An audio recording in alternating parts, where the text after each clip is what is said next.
Assalamualaikum warahmatullahi wabarakatuh. First of all, I want to say thanks to our God Allah Subhanahu wa Ta'ala was given us mercy and blessing, and Excellency, the educator of Islamic Boarding School, Kiai Haji Muhammad Hasan Mutawakil Allah SMM, the Excellency, Director of Zainul Hasan Islamic University, Dr. Abdul Aziz Wahab BAMAG, and the last is unforgettable to Miss Raudatul Islam MPD as the lecturer of English for specific purposes. Let me introduce myself. My name is Tarisa Sepdiana, student of English Education Department of Zainul Hasan Islamic University. So, I made this video to complete my middle test given by Miss Is. Here I will explain the diagram behind me about ELT, English Language Teaching. Okay, ELT. Here there are three parts. The first is EMT, is English as a mother tongue or someone's first language. EMT is the variety of English spoken by native speakers or people who acquired English as their first language since childhood. For example, in Singapore, native English speakers have a different accent and vocabulary than native English speaker in the United Kingdom or the United States.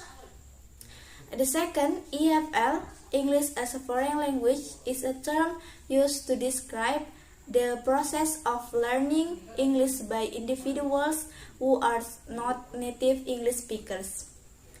In countries where English is not the main or dominant language of everyday life, such as in Indonesia. The third one, ESL, English as a second language, is a term that refers to the process of learning English by individuals who use English as a second or additional language. In countries where English is used predominantly in various aspects of life, either as a primary or official language. And then we talk EFL. Here, EFL is divided into two categories. The first one is GA. GA, which is also known as General English, is the form of English used for general communication in everyday life. GA includes vocabulary, grammar, and speaking skill used in informal situations such as conversation with friends, shopping, or interaction with people in social contexts. The second one is ESP, English for specific purposes, is an approach to English learning that is specifically designed to meet the communicative needs of a particular field or profession. Unlike general English learning, ESP focuses on developing language skills that are relevant to the specific context needed by the participants.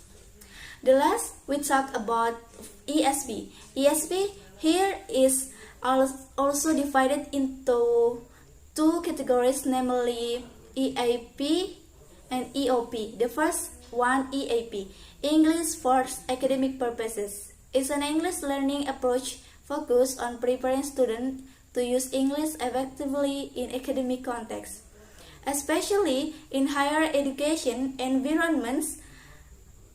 EST, English for Science and Technology.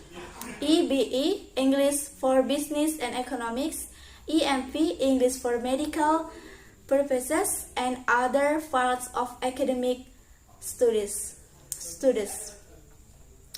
The second is EOP. EOP, English for occupational purposes, is an approach to teaching English that is specifically designed to meet the needs of communication in a particular work environment or job, for example, consisting of EPP and EVP. EPP here is English for professional purposes, such as for medicine, law, administration, business, EVP, and other purposes.